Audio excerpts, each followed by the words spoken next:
দেখুন শর্মিলা কি বলে আলম হাসানকে। সেলাই পায়জামাটি সেলাই করে পড়তাছি, জীবন আঙ্গ বাইতে আমি এমনি করি নিগা। আপনার বাড়িতে আমার এরকম করে চলতে হইতাছে। কি হয়েছে মন থেকে কও দেখি। কি হয়েছে মানে? আপনি আমার জামাই, এটা আমি আগেই বুঝতে পারছি। বাপ মার বাড়িতে তো সুখ করতেছি না। মনে করেন এই আলম হাসান এই শর্মিলা যখন তার সংসারে ছিল, মানে কি বলবো, তাকে এক কথায় একবারে তুচ্ছ মনে করতো, কারণ তাকে বিয়ে করার পরে তাকে আর বেশি একটা ভালো লাগে না। চলুন আর একটু দেখে আসি। আমাদের গেলে এই কষ্টটা আমার পাইতে হইব। চুপ করছো? বহু চুপ করছি। জীবন আমার মায়ের আমি কই নিয়ে আমার শুনে শেষ হয়ে গেছে। বুঝেন নাই? জানছি না গেছে দেখে না দেখো কই তেমন মনে তো আমার ভিতরে আছে। আমি জীবনে এই জুতা পিনছি, আমার জুতা যদি একবার কষ্ট দেন আমি জুতা ধরি না, ফালাই দিই। আমার বাপের দিকে কি আর বলবো, একটা মেয়ে কত কিছু শোনাইলো তার, মানে তার গায়ে যে কাপড় পরে, ড্রেস পরে, এ থেকে জেড পর্যন্ত সে নাকি একটা পায়জামা পরে সেলাই করে। চিন্তা করেন, এই আলম হাসান না হলেও প্রত্যেক মাসে সোশ্যাল মিডিয়া থেকে 1 লাখ টাকার উপরে ইনকাম করে। আমি জানি না, একটা বললাম আর কি।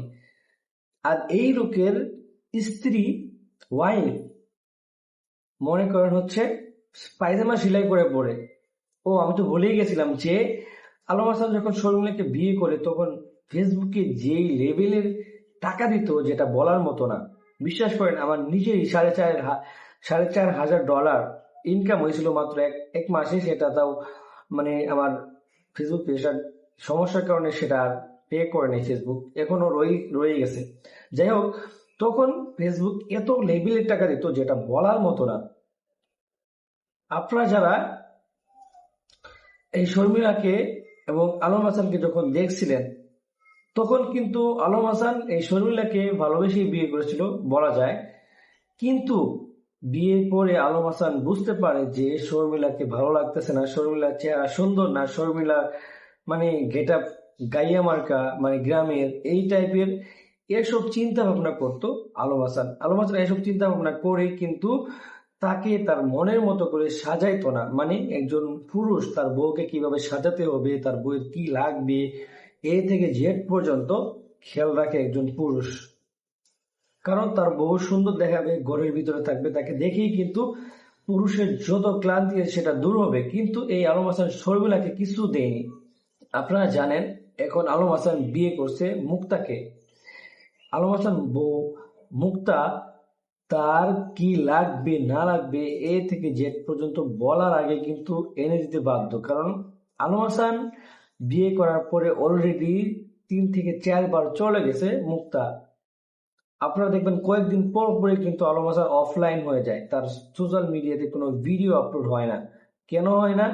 তার বউ চলে যায়, তার বউ তাকে ছেড়ে চলে যায়। এর কারণে কিন্তু আলম হাসান সে ভিডিও মানে ক্রিয়েট করতে পারে না। তার বউ না থাকলে তার ভিডিও ক্রিয়েট করতে পারে না।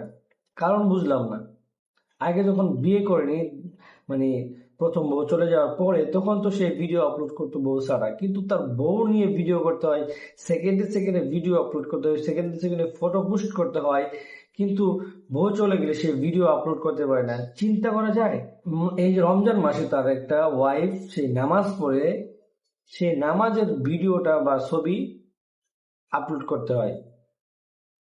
মানে চিন্তা করেন একবার, একজন মানুষ কতটা নিচে চলে গেলে এরকম কাজ করতে পারে। এটা আমি আমার মানে ইয়ে থেকে বলতেছি যে ওয়াইফ নামাজ পড়ে সেটা কেন দেখাতে হবে? একজন আল্লাহ তো, আমরা জানি যারা মুসলিম আছে, আল্লাহর কাছে ইবাদত করলে, আল্লাহর কাছে কোনো কিছু চাইলে, আল্লাহর কাছে নামাজ পড়ে সেগুলো গোপন রাখতে হয়। আগের মানুষ তাহাজ্জুদ নামাজ পড়তো, তারপর হচ্ছে ইবাদত করতো গোপনে, কাউকে জানাইতো না। আর আমাদের বর্তমানে কি এমন অবস্থা, নামাজ পড়তে গেলে যে নামাজের ছবিটা সেটাও মনে করেন মানে প্রকাশ করে দেয় যে আমার বউ নামাজ পড়তেছে। চিন্তা করা যায়। তো প্রিয় দর্শক, যারা যারা ভিডিওটি দেখলেন অসংখ্য ধন্যবাদ। আমাদের ইউটিউব চ্যানেলটি সাবস্ক্রাইব না করে থাকলে অবশ্যই সাবস্ক্রাইব করে আমাদের পাশে থাকবেন। ধন্যবাদ, সবাই ভালো থাকেন। আল্লাহ হাফিজ।